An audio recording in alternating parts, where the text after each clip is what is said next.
મિત્રો, અગાઉના લેક્ચરની અંદર આપણે દ્રવ્યનું ભૌતિક અવસ્થાને આધારે વર્ગીકરણ, ઘન, પ્રવાહી અને વાયુ વિશે આપણે સમજૂતી પ્રાપ્ત કરી છે. આજે આપણે નવો ટોપિક આપણે વાત કરીએ કે દ્રવ્યનું રાસાયણિક અવસ્થાને આધારે વર્ગીકરણ.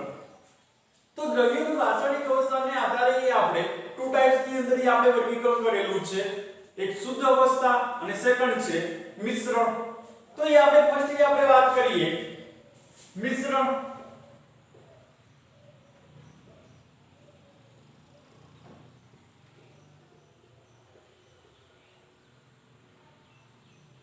તો મિશ્રણ એટલે કે બે કે તેથી વધુ દ્રવ્ય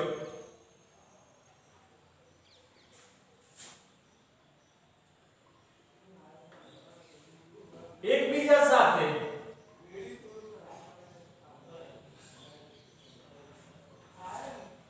મિશ્ર થઈ મિશ્રણ બનાવે છે.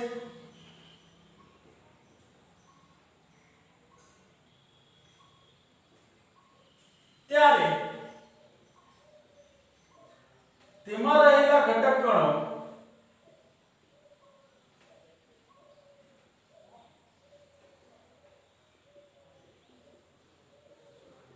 ગુણધર્મો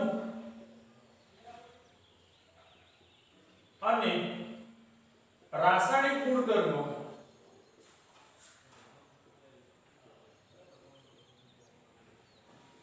જળવાઈ રહે છે. સેકન્ડલી આપણે વાત કરીએ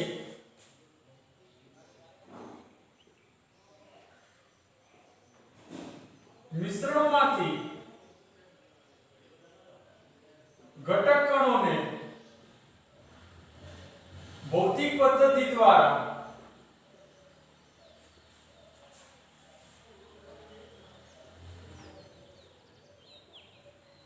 અલગ કરી શકાય છે.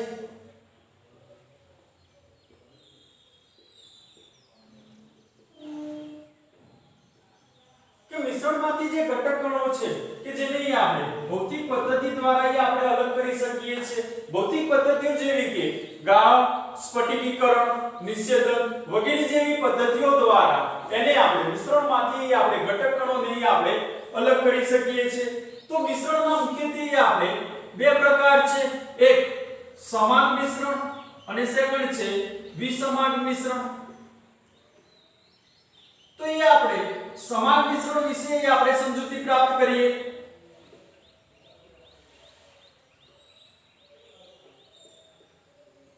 જે મોસ્ટ આઈએમપી છે. તો સમાન મિશ્રણ એટલે શું? કે સમાન મિશ્રણમાં ઘટક કણોની ભૌતિક સ્થિતિ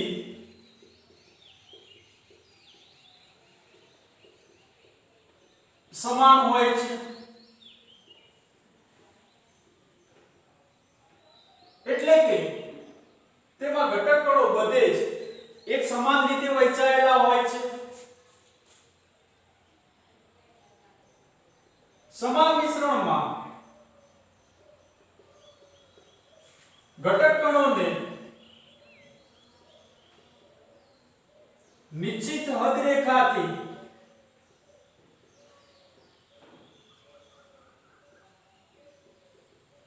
અલગ કરી શકાતા નથી. એટલે કે તેમને આપણે કોઈ ભૌતિક પદ્ધતિઓ દ્વારા એને આપણે અલગ કરી શકાતા હોતા નથી. આ પ્રકારનું જે મિશ્રણ છે જેને આપણે સમાન મિશ્રણ તરીકે ઓળખીએ છીએ. ફરીથી આપણે વાત કરીએ કે સમાન મિશ્રણ એટલે શું? કે સમાન મિશ્રણમાં ઘટક કણોની ભૌતિક સ્થિતિ સમાન હોય છે. એટલે કે બધે જ એક સમાન રીતે વહેંચાયેલા હોય છે. જેને આપણે કોઈ નિશ્ચિત હદ રેખાથી અલગ કરી શકાતા હોતા નથી. એટલે કે ભૌતિક પદ્ધતિઓ જેવી કે ગાળણ, સ્ફટિકીકરણ કે નિષેધન જેવી ભૌતિક પદ્ધતિઓ દ્વારા એને આપણે અલગ કરી શકાતા હોતા નથી. એવા મિશ્રણને આપણે સમાન મિશ્રણ તરીકે આપણે ઓળખીએ છીએ.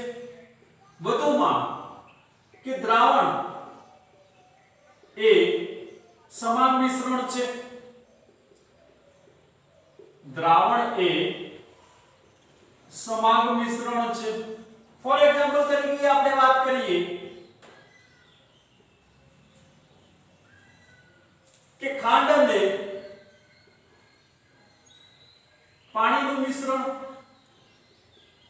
ખાંડ અને પાણીનું મિશ્રણ, જેને આપણે ખાંડનું દ્રાવણ તરીકે આપણે ઓળખીએ છીએ.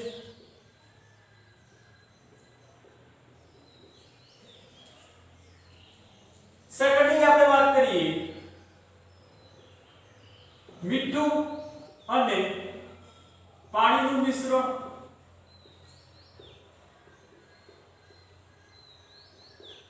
જેને આપણે મીઠાનું દ્રાવણ તરીકે ઓળખીએ છીએ.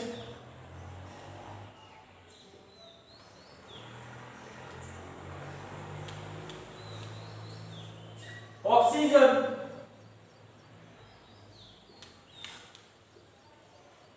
અને નાઇટ્રોજનનું મિશ્રણ,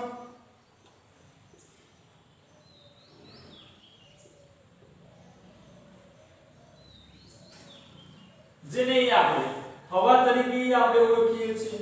એટલે કે સમાન મિશ્રણમાં ઘટક કણોને આપણે કોઈ ભૌતિક પદ્ધતિથી આપણે અલગ કરી શકાતા હોતા નથી.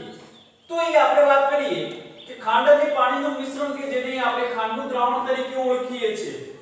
તો ખાંડના દ્રાવણમાંથી આપણે ખાંડ અને પાણીના ઘટક કણોને અલગ કરવા માટે અહીં આપણે બાષ્પાયન પદ્ધતિનો ઉપયોગ કરવામાં આવે છે. જો બાષ્પાયન પદ્ધતિ દ્વારા એટલે કે ઇવેપોરેશન મેથડ દ્વારા અહીં આપણે ખાંડ અને પાણીના ઘટક કણોને અહીં આપણે અલગ કરી શકીએ છીએ. એટલે કે જ્યારે બાષ્પાયન પદ્ધતિનો ઉપયોગ કરવામાં આવે ત્યારે પાણીના અણુઓ જે છે એ વેપર એટલે કે વરાળની અંદર કન્વર્ટ થાય છે અને આપણે સોલિડ મોલેક્યુલ્સ તરીકે ઘન અવસ્થાની અંદર અહીં આપણે ખાંડ કલેક્ટ કરી શકીએ છીએ. તે જ રીતે ઓક્સિજન અને નાઇટ્રોજનના ઘટક કણોને અહીં આપણે અલગ કરવા માટે અહીં આપણે પ્રવાહીકરણ પદ્ધતિનો ઉપયોગ કરવામાં આવે છે. તો પ્રવાહીકરણ પદ્ધતિ દ્વારા હવાના પ્રવાહીકરણ પદ્ધતિ દ્વારા અહીં આપણે ઓક્સિજન અને નાઇટ્રોજનના ઘટક કણોને આપણે મિશ્રણમાંથી આપણે અલગ કરી શકીએ છીએ. સેકન્ડલી આપણે વાત કરીએ વિસમાન મિશ્રણ.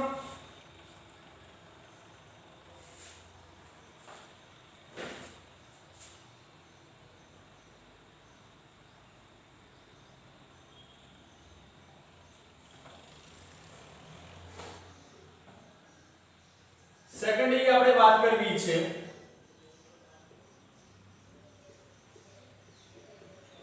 વિસમાન મિશ્રણ. તો વિસમાન મિશ્રણની અંદર આપણે વાત કરીએ કે તેમાં ઘટક કણો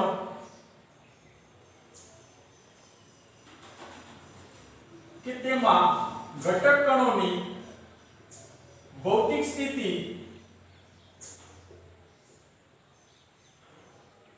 જુદી જુદી હોય છે.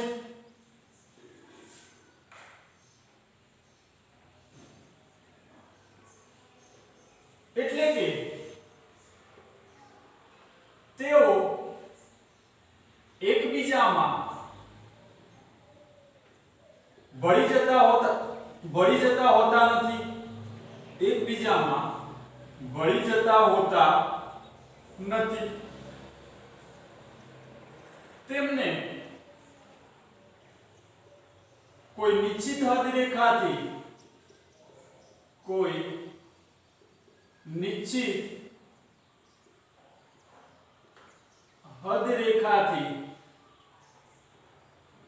અલગ કરી શકાય છે.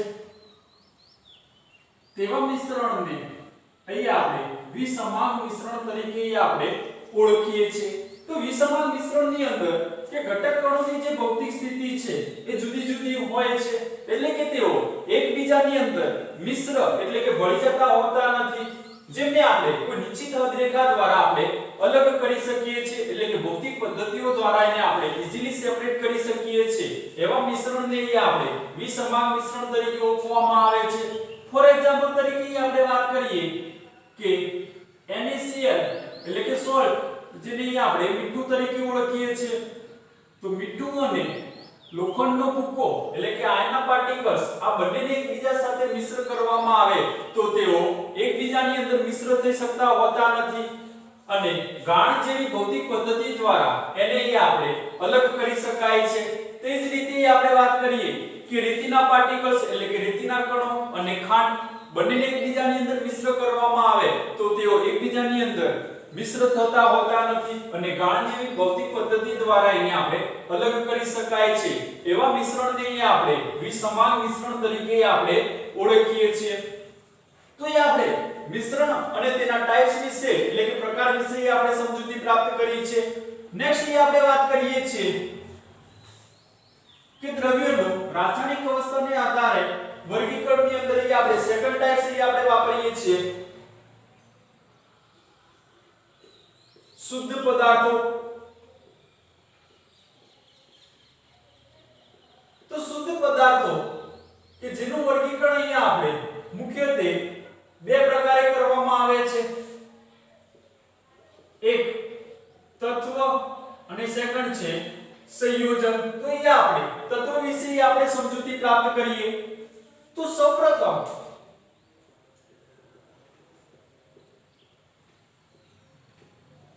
તત્વ વિશેની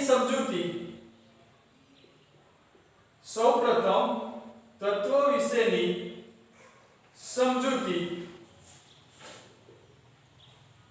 એન્ટોની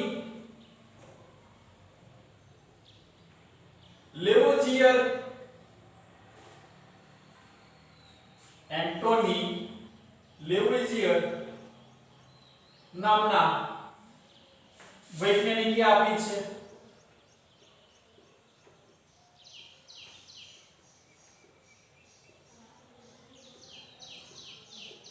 કે આપણે ફર્સ્ટ પોઈન્ટની અંદર વાત કરીએ કે સૌપ્રથમ તત્વો વિશેની જે સમજૂતી છે જે એન્ટોની લેવોઝિયર નામના વૈજ્ઞાનિકે આપેલી છે તેમના મત પ્રમાણે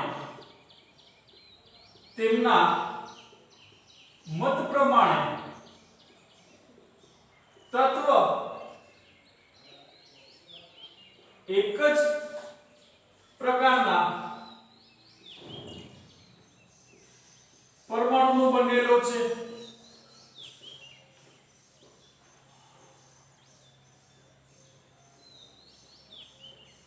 જુદા જુદા તત્વોના પરમાણુઓ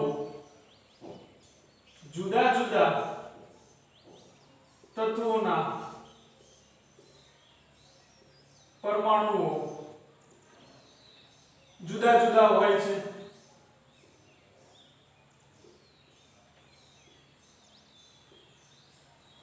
થર્ડ પોઈન્ટ ની આપણે વાત કરીએ કે દરેક તત્વને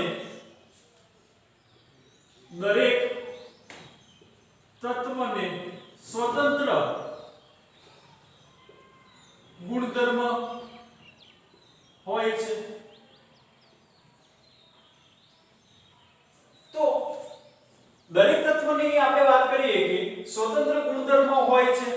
જુદા જુદા તત્વોના ગુણધર્મો અને રાસાયણિક ગુણધર્મો જુદા જુદા હોય છે અને એક જ તત્વના ગુણધર્મ અને રાસાયણિક ગુણધર્મો સમાન હોય છે. ફોર એક્ઝામ્પલ તરીકે આપણે વાત કરીએ કે હાઇડ્રોજન, ઓક્સિજન, નાઇટ્રોજન, સોડિયમ વગેરે.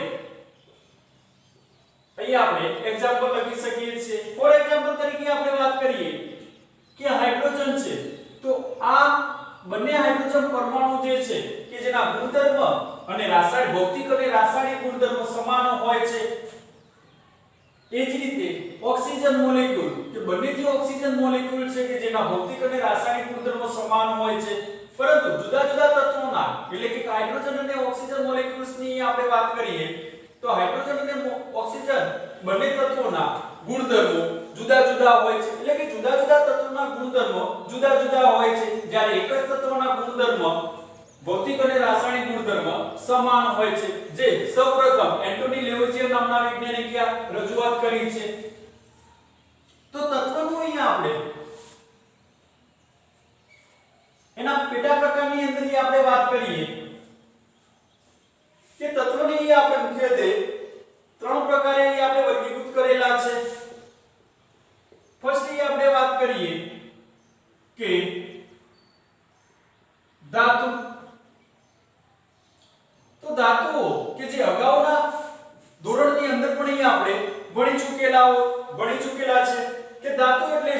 કે જે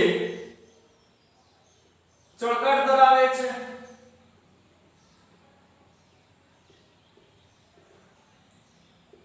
તે સખત હોય છે, ઓરડાના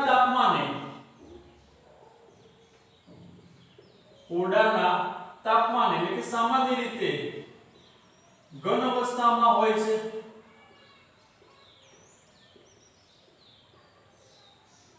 અપવાદ તરીકે પારો કે જે અહીંયા આપણને લિક્વિડ એટલે કે પ્રવાહી સ્થિતિમાં જોવા મળે છે,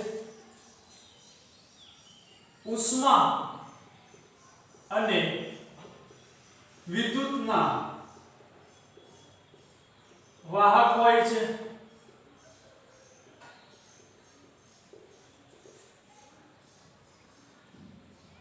ટીપાવપણું અને તણાવપણાનો ગુણધર્મ ધરાવે છે,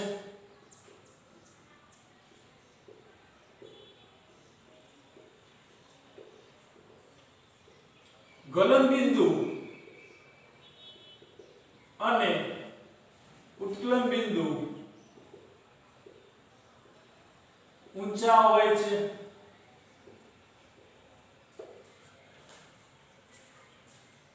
અથડાવાથી રણકાર ઉત્પન્ન કરે છે, વગેરે જે આપણે ધાતુના ગુણધર્મ તરીકે આપણે ઓળખીએ છીએ. સેકન્ડલી આપણે વાત કરીએ કે અધાતુ. તો અધાતુની અંદર આપણે વાત કરીએ કે અધાતુ જે છે એ ચળકાટ ધરાવતા નથી, કે જે ચળકાટ ધરાવતા નથી, તે સખત હોતા નથી,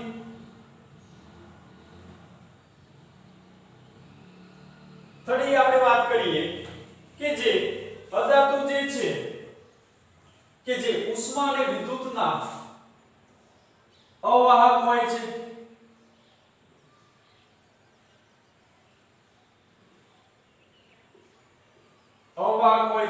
જે તણાવપણું અને ટીપાવપણાનો ગુણધર્મ ધરાવતા નથી,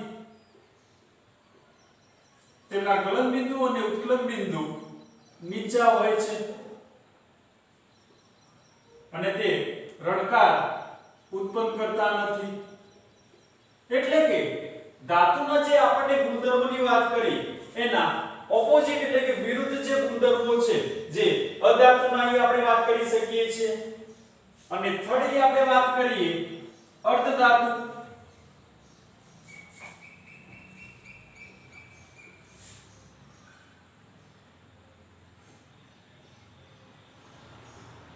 તો અર્ધધાતુ કે જેને આપણે મેટેલોઇડ્સ એટલે કે સેમી મેટલ્સ તરીકે આપણે ઓળખીએ છીએ,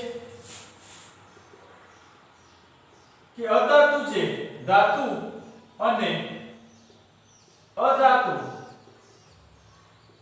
એમ બંનેના ગુણધર્મ ધરાવે છે.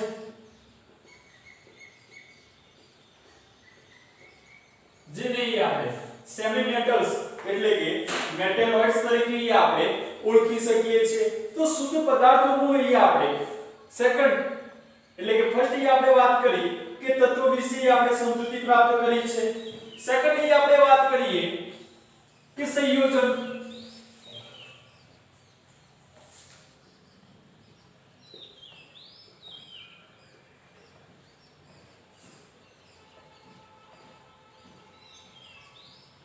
તો સંયોજન એટલે શું? કે બે કે તેથી વધુ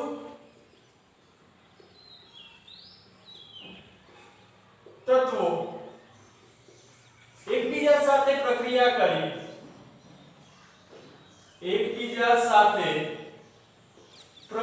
કરી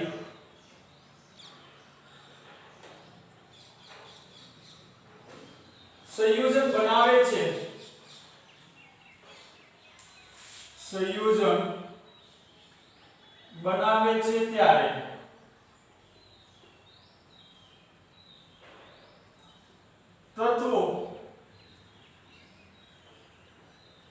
પોતાના તત્વો પોતાના મૂળ ગુણધર્મ ગુમાવી નવા જ ગુણધર્મ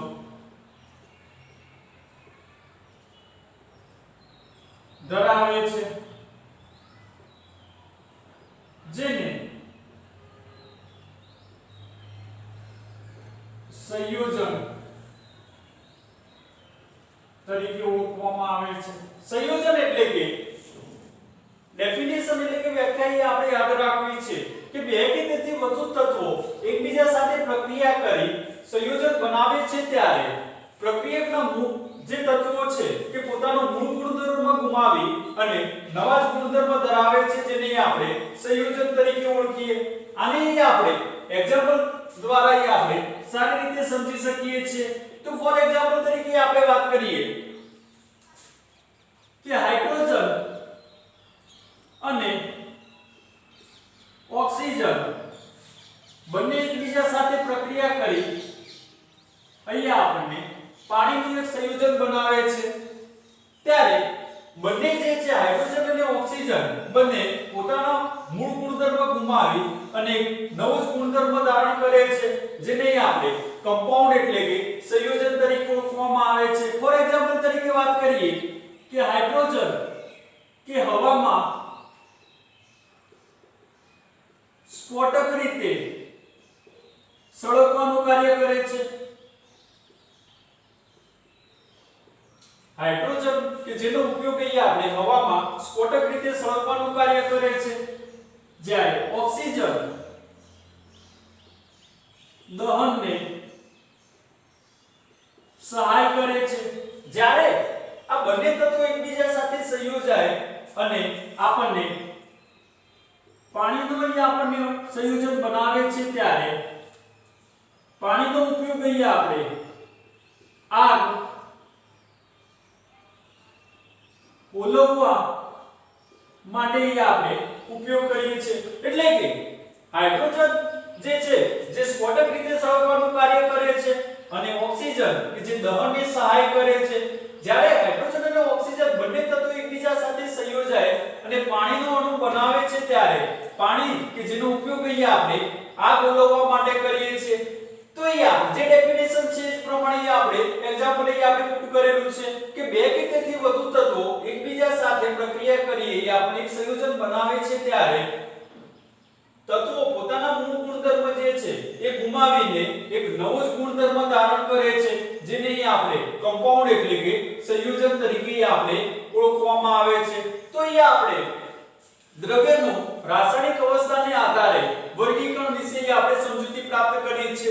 અગાઉ કે ભૌતિક રાશિ નવા લેક્ચરની અંદર આપણે નેક્સ્ટ લેક્ચરની અંદર કે ભૌતિક રાશિ અને તેના એકમો વિશે આપણે ચર્ચા કરીશું। Thank you.